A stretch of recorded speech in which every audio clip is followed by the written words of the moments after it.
കൂടെ അവൻ കൂട്ടിച്ചേർത്ത് വായിച്ചാലും ഭൗതികവും ആത്മീയവുമായ എത്ര ഡിഗ്രികളുടെ എണ്ണം നാം നമ്മുടെ പേരിന്റെ വാലിന്റെ തുമ്പത്ത് എഴുതി ചേർത്തുവെന്ന് പറഞ്ഞാലും ഒരു മനുഷ്യന് ഭൗതികമായ ലോകത്ത് കിട്ടാവുന്നതിൽ വെച്ച ഏറ്റവും വലിയ ബഹുമതി ഞാൻ അള്ളാഹുവിന്റെ അടിമയാണ് എന്ന് പറയുന്ന ബഹുമതിയാണ് എന്ന് വിശുദ്ധമായ ഖുർആനിലൂടെ ലോകത്തെ സൃഷ്ടിക്കാൻ കാരണക്കാരനായ ഹബീബായ മുഹമ്മദുർ റസൂലുള്ളാഹി സ്വല്ലല്ലാഹു അലൈഹി വസല്ലമ തങ്ങളെ കുറിച്ച് അല്ലാഹു പറഞ്ഞ ഒരു ആയത്ത് തന്നെ ഈ ലോകത്തൊരു മനുഷ്യന് കിട്ടാവുന്ന ഏറ്റവും വലിയ ബഹുമതി അടിമ എന്ന ബഹുമതിയാണ് എന്ന് നമുക്ക് മനസ്സിലാക്കാം.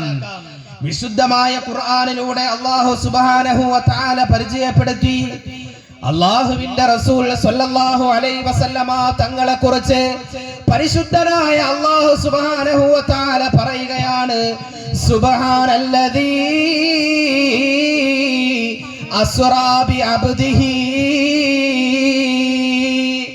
പരിശുദ്ധ റസൂൽ സ്വല്ലല്ലാഹു അലൈഹി വസല്ലമ തങ്ങൾക്ക് പടച്ച തമ്പുരാൻ നൽകിയ ഏറ്റവും വലിയ അനുഗ്രഹമാണ് ഇസ്രാ മിഅ്റാജ് എന്ന അനുഗ്രഹം.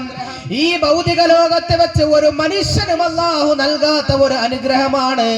ഈ സപ്തമാനങ്ങളും താണ്ടിക്കടന്ന് ആകാശ ലോകത്തിന്റെ നവോമണ്ഡലങ്ങളും താണ്ടിക്കടന്ന് ഹബീബായ റസൂലുള്ളാഹി സ്വല്ലല്ലാഹു അലൈഹി വസല്ലമ തങ്ങളെ പടച്ച റബ്ബ് അവന്റെ സവിധത്തിലേക്ക് വിളിച്ച സംഭവമുണ്ടല്ലോ.